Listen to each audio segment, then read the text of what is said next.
Newcastle Buses unveiled its new route and timetable system last week, claiming it to be a streamlined version of its present operation. But the very next day it ran into trouble when the Bus Drivers Union, the Australian Tramways and Motor Omnibus Employees Association, posted a notice of dispute over the new rosters. According to the union, drivers were being cheated of rest breaks. Under the old system, they'd received smaller breaks, averaging about 7 minutes more often. In the new plans, drivers would receive less breaks that would, however, be longer in time, about 15 minutes. According to Newcastle Bus management, the old break arrangements would simply be unworkable under the new system. As a result, delegates from the union and Newcastle Buses travelled to Sydney today in a bid to thrash out a solution. But after several hours, the talks broke down with no decision reached. However, according to Len Regan, General Manager at Newcastle Buses, the union has indicated it wants to take the dispute to the Arbitration Commission and was attempting to have a date set for a hearing as soon as possible. Mr Regan said the failure to reach an agreement has meant the new system, due to be introduced on Monday, has been put back until at least late January.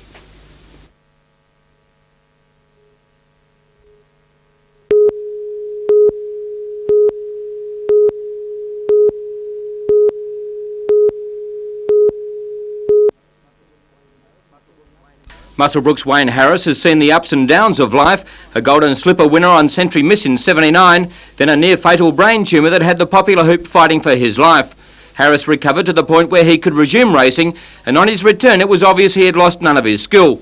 In 1986 he combined with father-in-law Neville Begg to win the Newcastle Gold Cup.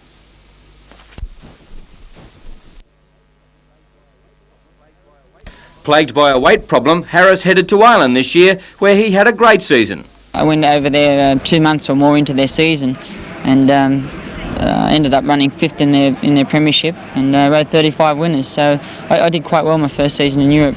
Since his return to Australia, he has blazed a trail with constant winners and is now torn between a riding career at home, in Hong Kong with Neville Begg, or go back to Europe. The Middle East conflict could determine the outcome.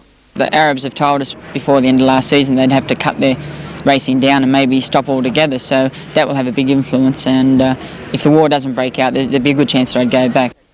And Wayne had no qualms about being back at Cessnock today.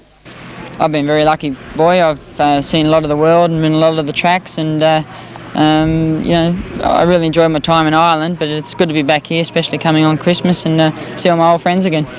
Although missing 2 rides earlier in the day because his 7.5-month-old baby boy wasn't well, he didn't let his army of supporters down in the last.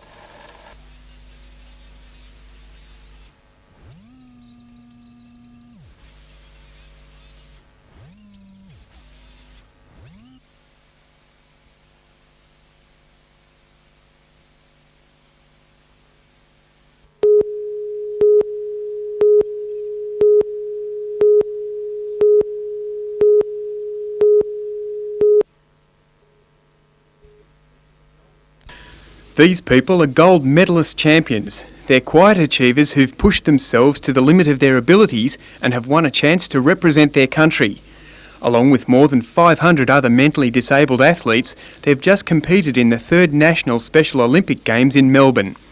Complete with Olympic torch and grand opening ceremony, the Games were staged with the help of 1,200 volunteers.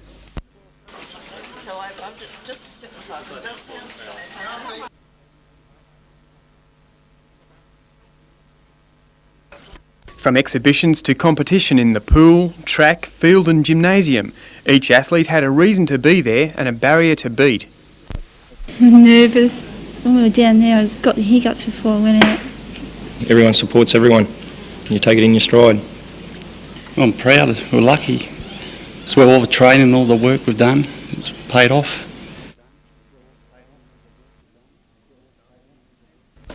For some, it was a chance to meet new friends.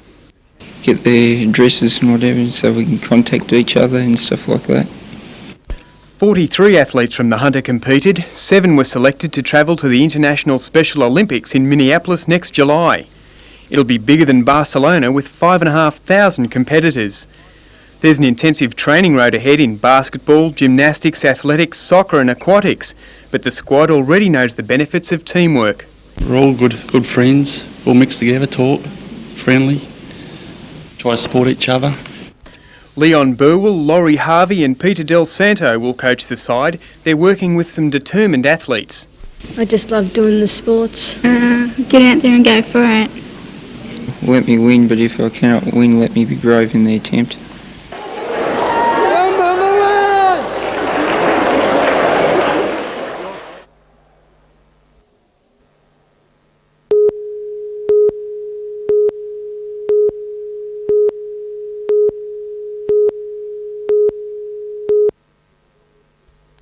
The 6 volunteers who had notched up 20 years' service received special badges.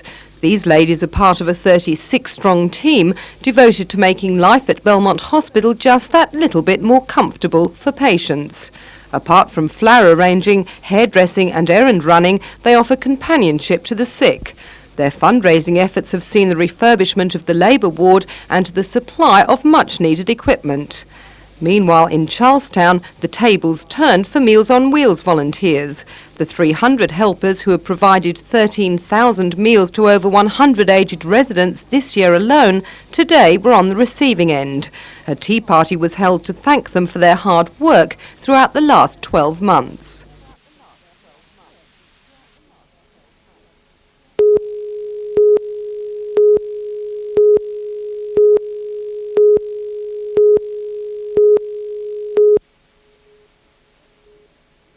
It was back to business for police, fire and ambulance officers who were quick to the scene where the lone driver of a Commodore sedan was pinned under the crumpled dash of the car. The cause of the crash was a mystery. The city-bound car veered from the traffic lane and slammed into a parked four-wheel drive. The Nissan was shunted a full car's length from where it stood. Its owners had been shopping in a nearby hardware store. The front end of the Commodore was prized open to free 63-year-old Beryl Baird. The New Lambton woman was transported to the Royal Newcastle Hospital with chest, neck and back injuries and is now in a satisfactory condition.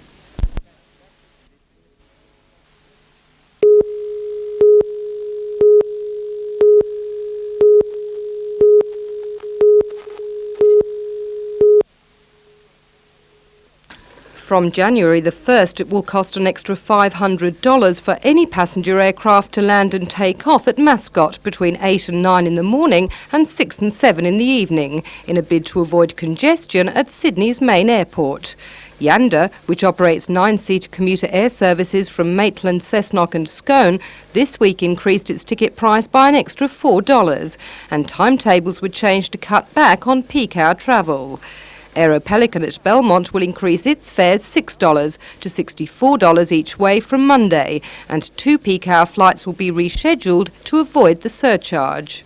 At the moment we're paying approximately $325,000 a year in landing charges at Sydney, and that will increase to $520,000 a year. We simply cannot absorb those extra costs. Country flights are popular with business people. In 1988 to 89, there were around 142,500 commuter flights from the Hunter to Sydney. But these figures could be dramatically curtailed, with some regions losing their air services altogether. They are simply trying to reduce the number of small aircraft operating into Sydney, and that seems to be the manner in which they're trying to do it. It's simply price us out of using Sydney Airport. Yesterday, New South Wales Deputy Premier Will Murray called on the Prime Minister to intervene. Mr Murray fears the surcharge will drastically affect country air services, forcing some out of business. And he says diminishing air services will stunt vital economic growth and regional development. I don't think there's any chance at all of the charges being removed or lessened, in fact. They will most likely increase in the future.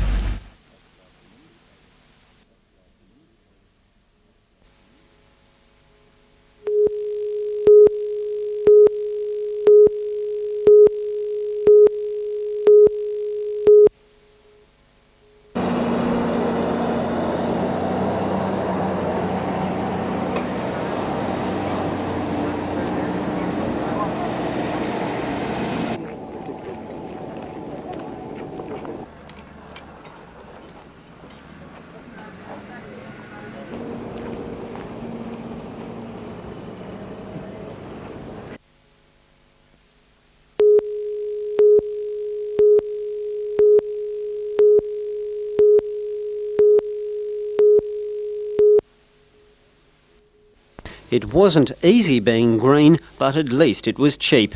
$10 or $15 could buy the pick of this year's JC's crop, and there was no shortage of customers. We've done this every year for the last few years. The kids like it. The kids enjoy setting it up every year, rather than the one that you buy, it's already set up for you.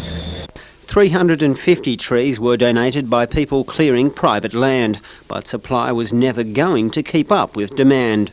We had 30 people here at 7:30 waiting to get trees off the truck. Sold them as soon as they came off, we sold them straight away. It's expected more than $3,000 will be raised, then presented to the Lakeside Special School, which will use the gift to maintain a vital student bus service. It allows us to take the children out to the community and to get involved in the community activities.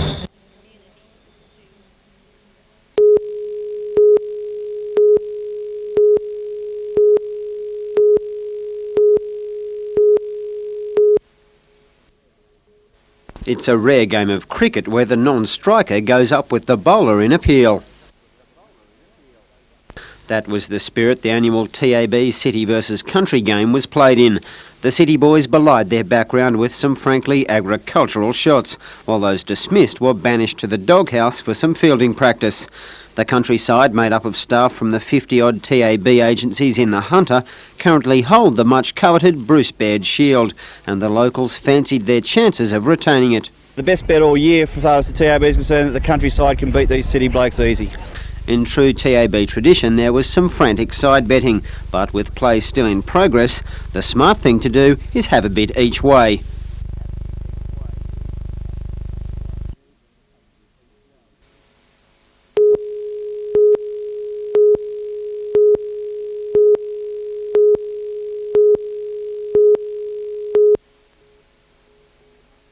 Brewer began the night 2 points clear of Don McEwen, but it was the underdog who led the field home in the Tooheys Star Sprint.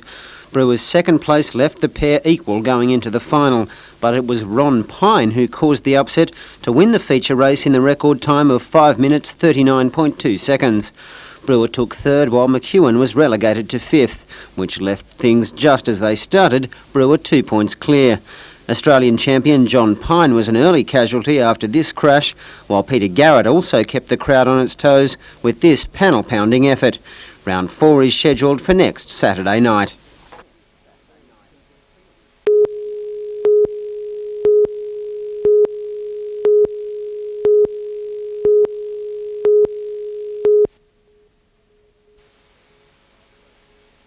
The Crossroads Christian Fellowship for the Handicapped has been holding carol services like this one for almost 30 years.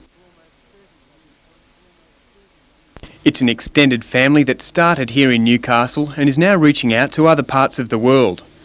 A special guest today was Pastor Andrew Ho from the latest ministry in Korea.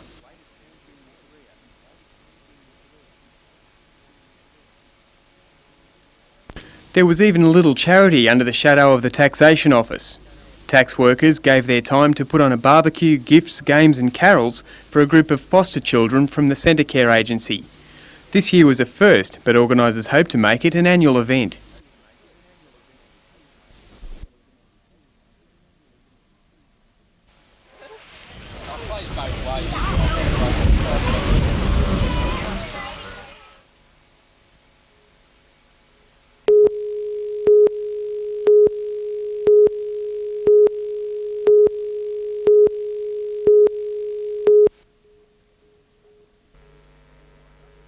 The sand was trucked in and the bricks are painted ceramics.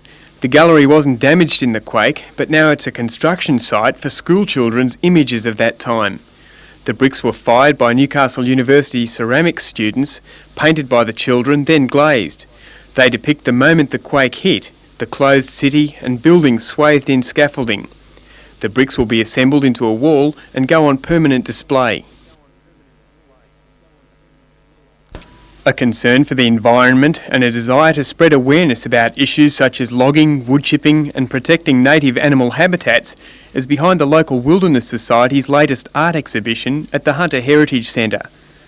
Local artists have brought home images of the forests and sea and man's impact on endangered wilderness areas.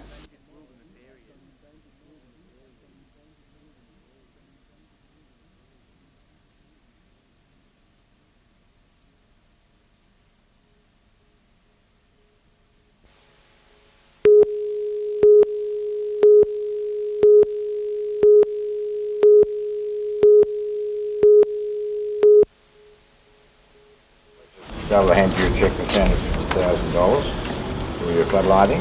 The outcome of the Newcastle Knights and Knights. Yes, thank you very much, Minister. Thank you very much. On behalf of...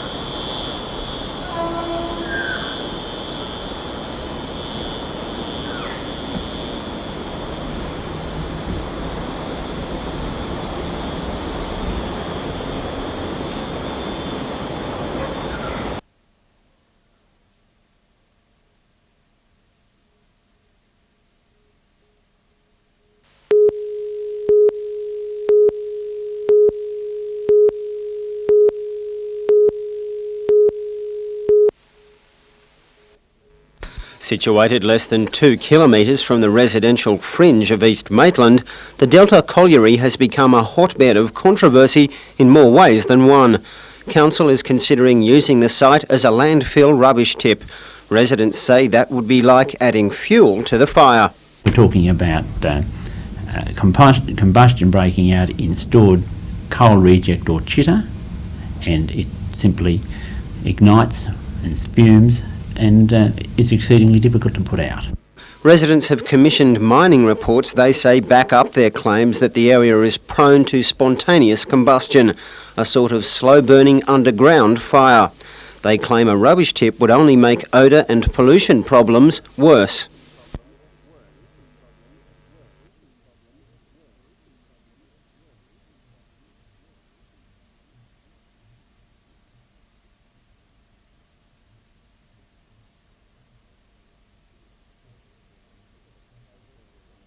Council will consider the proposal tomorrow night.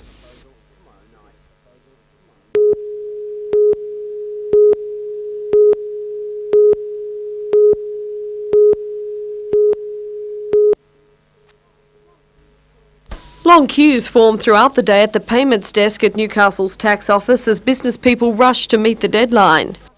I think over the counter this morning we've got something like about 250. In the mailroom, extra staff were flat out processing payments. Tax office records showed 2,600 businesses were due to pay today. Of those, 450 had done so well in advance. In fact, according to tax office manager Bill Mulheron, only about 40 companies had called inquiring about extensions. Of those, 2 had said they wouldn't be able to pay on time. We've had very few requests for more time to pay or lodge the return. We're looking at those. We've got well-established rules how to deal with those, but very, very few. Most people have been able to comply with the arrangement. But while things might have gone smoothly today from the tax office point of view, John Farraher, State President of the Small Business Association, described it as a false calm. He explained the good turnout at Newcastle as the resilience of the local business sector, which he claimed isn't perhaps feeling the recession as much as, say, Sydney yet. But he added the sacrifices to make today's payments will cost the Hunter economy much more in the future. At a local level, I think it's fair to say that not only are we going to see a lot of businesses go bankrupt as an impact of a very bad year of high interest rates and also now this tax being brought forward, but also those that do survive are going to be shedding themselves of employment, and that's going to have a very bad impact for our local economy. Some companies we've heard have not paid, group tax or payroll taxes. They're robbing Peter to pay Paul, I guess, so to speak. There's also they're having to arrange extra borrowings. They may have to be dipping into capital expenditure reserves.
police holiday campaign was only a few hours old when at about 5:30am, 26-year-old Vincent Jugg from Sydney died after his small station wagon collided head-on with a truck on the Pacific Highway near Coolungaluk. His vehicle apparently veered into the path of the southbound truck. A passenger in the station wagon and 2 occupants of the truck suffered minor injuries. A major cause of highway accidents has now been identified as driver fatigue, and this is one of the targets of the police Operation Safe Arrival. The weapon in the battle against driver fatigue can be something as simple as a cup of coffee. There's mounting evidence that if a driver does take a break every couple of hours, he maintains his concentration much better, and in fact the driver reviver stops are proving to be a lifesaver. A network of driver reviver stops, organised by service clubs and sponsored by Nestles, has now been established across the state, and it does seem drivers are getting the message. The Morisset Lions Club driver reviver at Freeman's Waterhole served 11,000 cups of coffee in the October school holidays, and they've had a steady stream of customers today, including even New South Wales Roads and Traffic Authority Chief Harry Campkin. Highway Patrol Police believe the driver reviver campaign is working. We find that more and more people are stopping during the duration of their journey. They're stopping for their 10, 15, sometimes 20 minutes, having their cup of coffee, and there's no doubt that this does have a marked impact on their driving ability. The other target for police over the next few days is the deadly cocktail of Christmas cheer and driving. And all I can say is if you're going to go out, please catch a cab. Don't drive when you've had drink.